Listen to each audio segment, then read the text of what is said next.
So back in April 2023, the anonymous message board 4chan just exploded. Some user claiming to be a legit insider started answering questions about what the US government really knows about UFOs.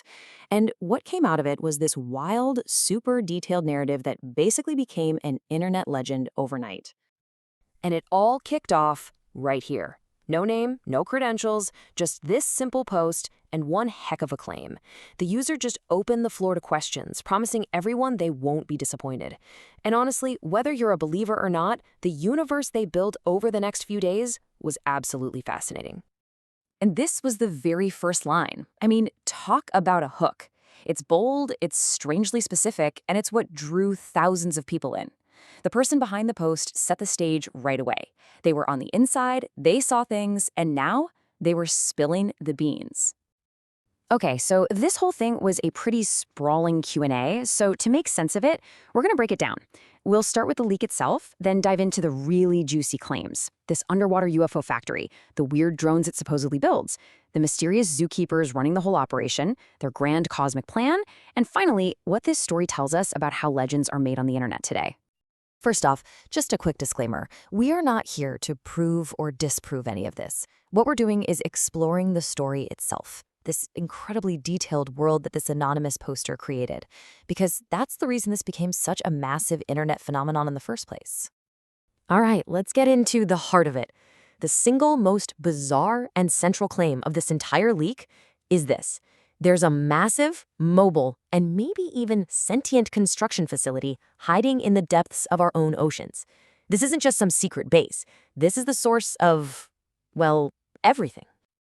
According to the poster, this factory is basically alive. It roams the deep ocean, mostly hanging out in the Atlantic. If you get too close, it defends itself. If you push it too hard, poof, it just vanishes completely for days. The story goes that the government knows it's there, but has absolutely zero way to interact with it, let alone control it.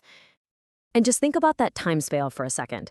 The poster is claiming that U.S. intelligence believes this thing has been operating in our oceans for over 100 years, just building and deploying these craft right under our noses, and we had no idea. So, what is this underwater factory actually making? Well, according to the poster, it's creating what they call builds. And these, my friends, are the UFOs everyone's been seeing. Now, this is a really key part of the story. Most of these phenomena aren't piloted spaceships like in the movies. Nope, they're unmanned drones, and each one is built for a very specific job. Think of them less like vehicles and more like high-tech tools. And the poster gets surprisingly specific, laying out two main types. You've got your pear-shaped craft, which are for research and scouting, and then you have the burger-shaped ones, which are basically the big freighters. It's that kind of granular detail that makes the whole story feel so weirdly plausible. And the power source? This is where things get really, really interesting. The poster claims these drones run on a stable isotope of element 115, which supposedly generates its own gravity field. Now, if that sounds familiar to you, it should. It's the exact same element that the infamous UFO whistleblower Bob Lazar was talking about decades ago. Which, of course, brings us to the million-dollar question. If the UFOs are just unmanned drones and they're being built by a sentient factory, then who's in charge? Who are the operators behind this massive, century-long project? The poster's answer to that question is maybe the most chilling part of this whole thing. They're not the little green men or grays from pop culture. They're something else entirely. The beings are described pretty simply as very humanoid. We don't get a ton of detail about what they look like, but the poster is crystal clear on one thing.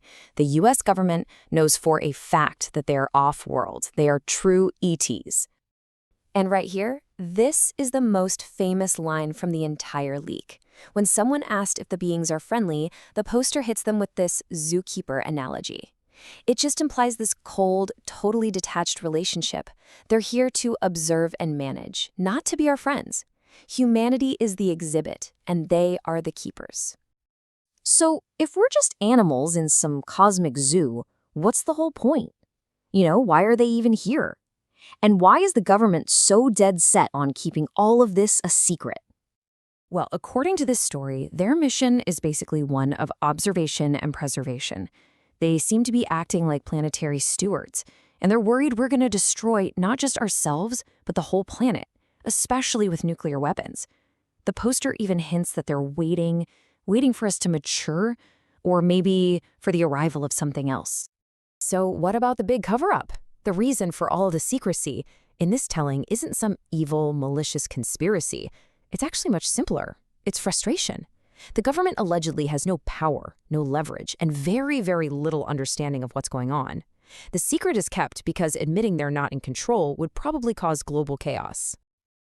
Okay, let's zoom out a bit. Whether a single word of this is true or not, the story itself is a pretty amazing artifact of our time.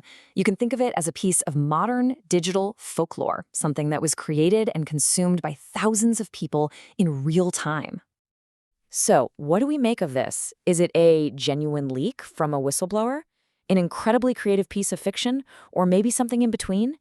In a way, the answer doesn't really matter. What matters is that this story provides a complete and oddly consistent and compelling narrative for a phenomenon that has baffled people for decades.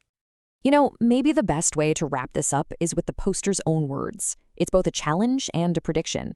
They literally tell you should be skeptical, but then they suggest their story has this strange staying power. And in the world of internet mysteries, that's exactly what it takes to create a legend.